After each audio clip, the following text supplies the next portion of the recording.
It happened on April 25, 1920. Representatives of the great powers who triumphed in World War I met in the Italian town of San Remo to divide the Middle Eastern lands they conquered. 90 years later to the day, Christians and Jews gathered on the same spot to commemorate the event.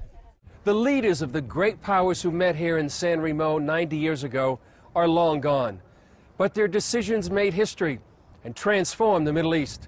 For the first time in nearly 2,000 years, they called for the establishment of a homeland for the Jewish people in an area called Palestine. Before its defeat in World War I, the 400-year-old Ottoman Empire spread throughout the Middle East.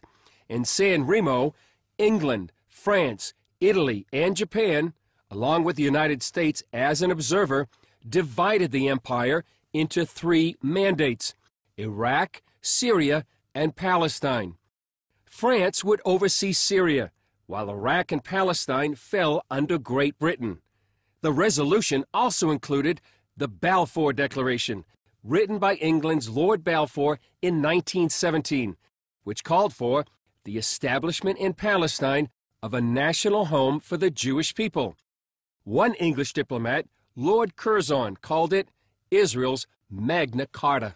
Thomas Sandel of the European Coalition of Israel helped organize the 90th anniversary of the signing of the San Remo Resolution. Chaim Weizmann said at the time, you can say that the Israeli state was born on the 25th of April 1920 in San Remo, because that was the significance of it. The San Remo Resolution was the preeminent document for Jewish rights to the land of Israel.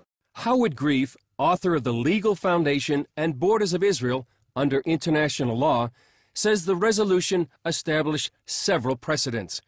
It was adopted by the League of Nations and signed by 51 countries.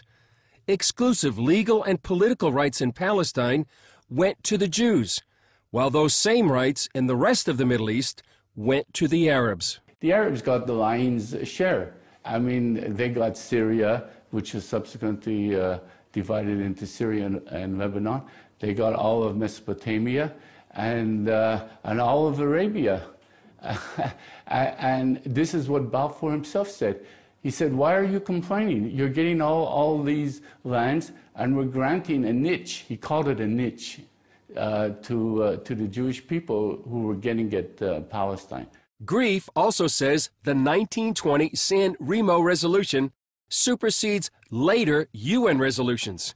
There is such a thing in international law. Once you've recognized a certain situation and the matter is executed, you can't change it. The UN General Assembly exceeded its authority, exceeded its jurisdiction. It did not have the power to divide the country. But what about those contested Israeli settlements in the West Bank? Many people, including the current Secretary General of the UN, say they are illegal. Settlements are covered in Article 6 of the Mandate for Palestine, again, the legal international document of the Mandate for Palestine, and clearly says that not only the Jews have the right to settlement, that the world has the obligation to help them to settle. This legal right of Jews to build in the West Bank or East Jerusalem is little understood in the world today. It's a situation that Thomas Sandel hopes to remedy. We feel that we have a historical duty to just bring the facts on the table, because we are here dealing with historical facts, and this should be known, this should be taken into consideration in the public debate. Chris Mitchell, CBN News, San Remo, Italy.